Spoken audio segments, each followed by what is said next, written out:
The phone screen glowed in the dark, casting a cold blue light across my face as I sat frozen on the edge of our bed.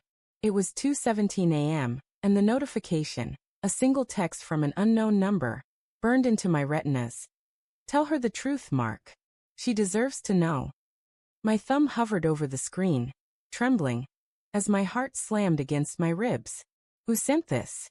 What truth? The house was silent, save for the faint creak of the floorboard settling, but it felt like the walls themselves were holding their breath, waiting for me to unravel the lie I didn't yet understand. Lila slept soundly beside me, her breath soft and even, her dark hair spilling across the pillow like ink.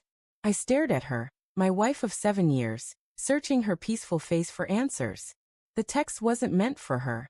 She didn't even know my phone was unlocked, buzzing silently in my hand.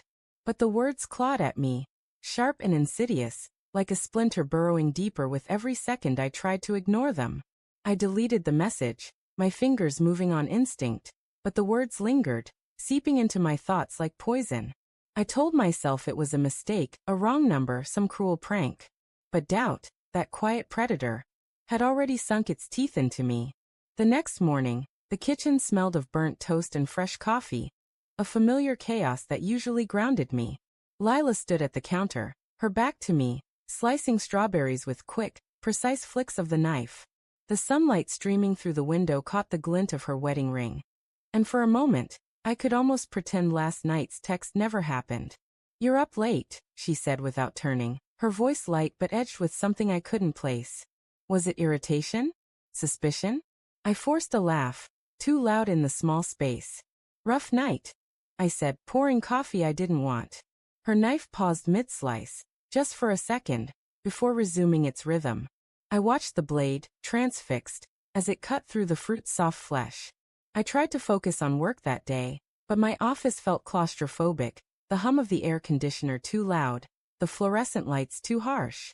The text replayed in my mind, each word a puzzle piece that didn't fit. Tell her the truth. What truth?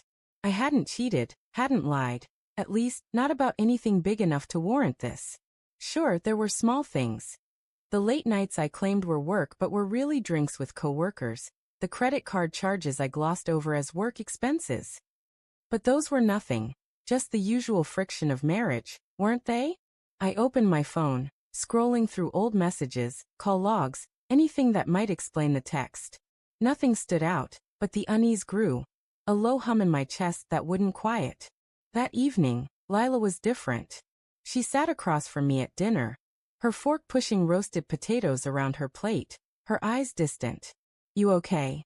I asked, my voice too casual, betraying the knot in my stomach. She looked up, her green eyes sharp, searching. "Are you okay, Mark?" she countered, her tone soft but heavy, like a stone dropped into still water. I nodded, my mouth dry, and changed the subject to the neighbor's dog barking too late. She didn't push, but her silence felt like a spotlight, exposing cracks I hadn't noticed before.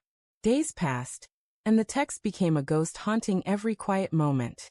I started noticing things, small stupid things. The way Lila's phone was always face down now, how she'd stop mid-sentence when I entered a room, her laughter a little too bright when she talked to her coworker, Ben, on the phone. Ben, with his easy smile and late-night texts about work projects. I told myself I was paranoid, that the mystery text was twisting my thoughts. But the seed of doubt had taken root, sprouting tendrils that wrapped around every interaction. One night, I couldn't take it anymore. Lila was in the shower, the bathroom door ajar, steam curling into the hallway. Her phone sat on the nightstand unlocked, a rare lapse in her new habit of guarding it. My pulse thundered as I picked it up, my fingers slick with sweat.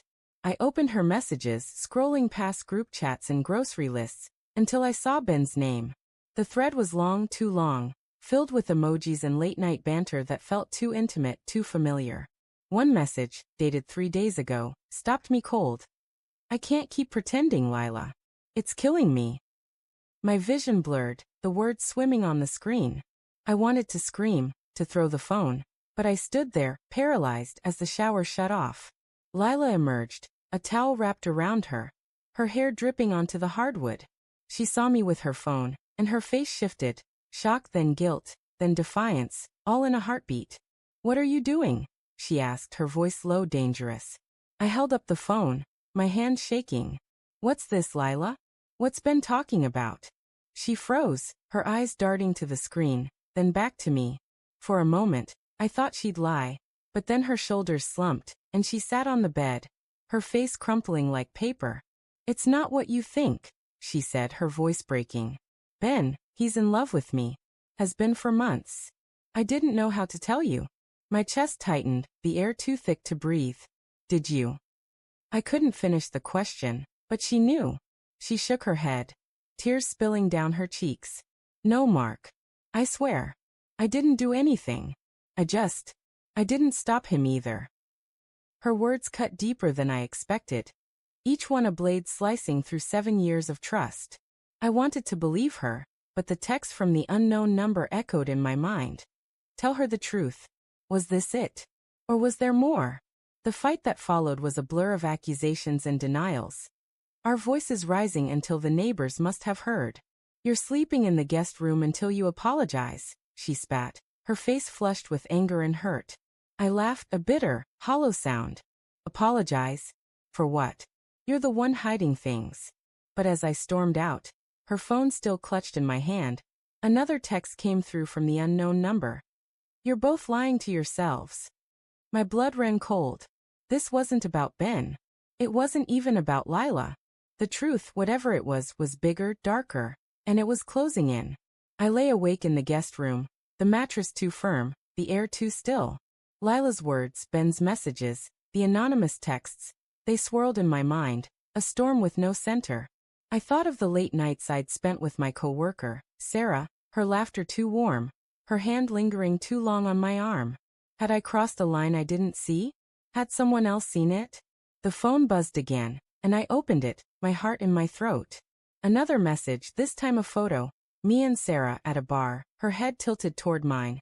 Our smiles too close. The caption read, "She's not the only one, Mark." The room spun, the walls pressing in.